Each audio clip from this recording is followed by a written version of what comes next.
আসসালামু আলাইকুম রহমতুল্লাহি ওয়া বারাকাতুহু। অত্যন্ত গুরুত্বপূর্ণ একটি ভিডিও নিয়ে আপনাদের মাঝখানে আবারও হাজির হয়ে গেলাম আমি শাকিল খান। আজকে আমি উপস্থিত হয়েছি বৃহত্তম ময়মনসিংহ নেত্রকোনা জেলাতে।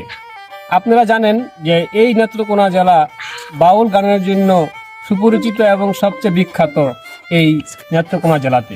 এই নেত্রকোনা জেলাতে আমরা এমন একজন বাউলের সামনে আজকে হাজির হয়েছি। আজকে আমরা জানবো তার পরিচিতি এবং উনি কিভাবে গান শিখলেন, কার কাছে গান শিখলেন এবং তার মুখ থেকে আমরা গান শুনবো এবং খুঁটিনাটি তার জীবনের যে বিষয়গুলি এগুলি আমরা জানবো। তো তার নাম হচ্ছে গিয়ে বাউল দিলওয়ার পাগলা। তো সেই দিলওয়ার পাগলার সামনে আজকে আমরা হাজির হয়েছি। আমরা কথা না বাড়িয়ে চলে যাব সেই দিলওয়ার পাগলার কাছে, তার মুখ থেকে শুনবো উনি গানে কিভাবে আসলেন এবং তার পরিচিতিটা আমরা আজকে তার মুখ থেকে শুনবো। দর্শক ভাই যারা আছেন সকলের কাছে সালাম, আসসালামু আলাইকুম রহমতুল্লাহি ওয়া বারাকাতুহু। আমি বাউল দিলওয়ার পাগলা। আসল নাম হলো আমার বাউল দিলওয়ার হোসেন, তবে অনেকেই পরিচিত হলো দিলওয়ার পাগলা দিয়ে। আমি গান করি আজকে 12 বছর যে সময়, এই সময় হইতে আমি গানের জগতে নামি। আজকে আমার বয়স 32 বছর চলছে। এই 2-3 বছর গান করে গেছি, ভালো করি মন্দ করি মানুষের দুয়াতে এই পর্যন্ত আমি আগায় আসলাম। তো দিলওয়ার পাগলার মুখে আপনারা তার পরিচিতিটা শুনলেন। তার বাড়ি হচ্ছে গিয়ে নেত্রকোনা জেলা, থানা বারহাট্টা, রায়পুর ইউনিয়ন, ফকিরাবাজার। তার গ্রামটা হচ্ছে গিয়ে গাইখুরিবর এলাকাটা। আমি এখন যে এলাকাতে আছি এটা হচ্ছে গিয়ে গাইখুরিবর, ঠিক আছে? জি জি। তো দিলওয়ার পাগলা, তো আপনার কাছ থেকে আমরা জানবো যে আপনি গানের জগতে আসলেন, কিভাবে আসলেন এবং আপনার ওস্তাদকে, এবং আপনি এখন কিভাবে গান গাচ্ছেন, আপনার সময়টা কেমন কাটতেছে, যদি সব একদম বিস্তারিত আপনি যদি আমাদের দর্শকদেরকে আপনি বলতেন। আমার বয়স যে সময় 12 বছর, এই সময় পড়াশোনা করি। তারপর মাঝে মধ্যে একটু একটু গানে গানে যাই। আমার মন হয়ে গেল গান করুন, পড়াশোনা বন্ধ করে রাখলাম। আমার উস্তাদ, আমার আপন কাকা বাউল সাধক সম্রাট শহীদ মিয়া, ওনার কাছে বসলাম। উনি আগের প্রাচীন বাউল, অনেক বড় বাউল। উনি আমার কাকা। উনিও বললো যে আচ্ছা তুমি যেহেতু করবা গান, তাহলে তুমি করো, সমস্যা নেই। তারপর থেকে আমি এই যে গানের জগতে নামলাম। তো আমরা জানলাম যে দিলওয়ার পাগলার গানের জীবনে উনি কিভাবে গানে আসলেন এবং তার উস্তাদ কে আসেন। এখানে আসার পরে আমি যতটুকু জানলাম যে বাউল সাধক সম্রাট শহীদ মিয়া দিলওয়ার পাগলার যে উস্তাদ, তার উস্তাদ হচ্ছে গিয়ে বাউল সম্রাট ইদ্রিস মিয়া, এবং তার যে দাদা গুরু সেটা হচ্ছে গিয়ে জালালউদ্দিন বাউল দিলওয়ার পাগলা, ঠিক আছে? তার জন্য সবাই দোয়া করবেন, সেজন্য সামনের দিকে আগাইতে পারে, ঠিক আছে? এখন আমরা কথা না বাড়িয়ে আমরা চলুন গিয়ে একটু তার বেহালার বাজনা শুনি এবং তার মুখে আমরা একটি গান শুনবো। যাহার কুজে আইলাম ববে তারে কেনে পাইলাম না,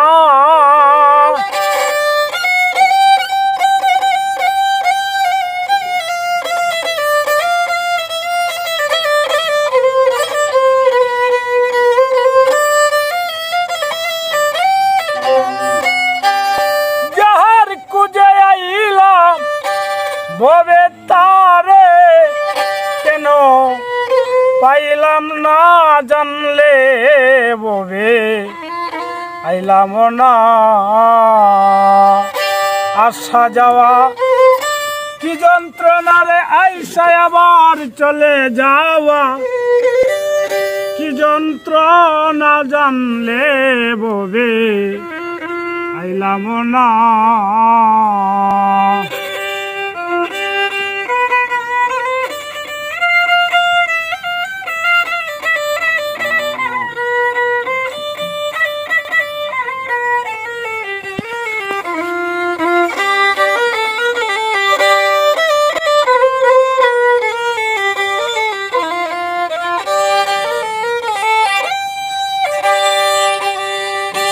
ও মনরে ওরে লবি মন মন মনরে আমার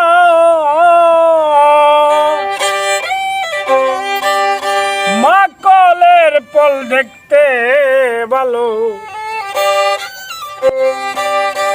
উপর লাল তার ভিতর কালো আগে জানি না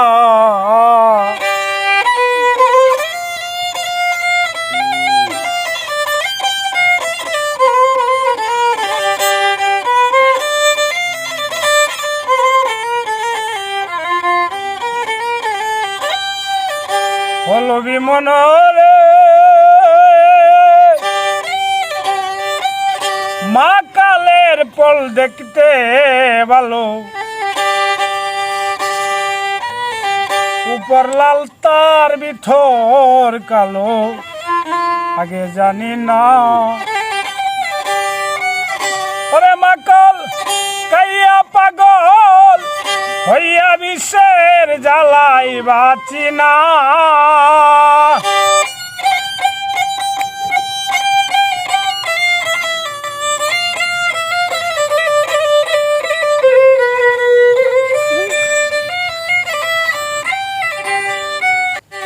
মাকাল কাইয়া পাগল হইয়া রে বিশ্বের জ্বালা বাঁচি না জানলে ববে আইলাম না আসা যাওয়া কি যন্ত্রণা রে আইসা আবার চলে যাওয়া কি যন্ত্রণা জানলে ববে আইলাম না আমি জানলে ববে আইলাম না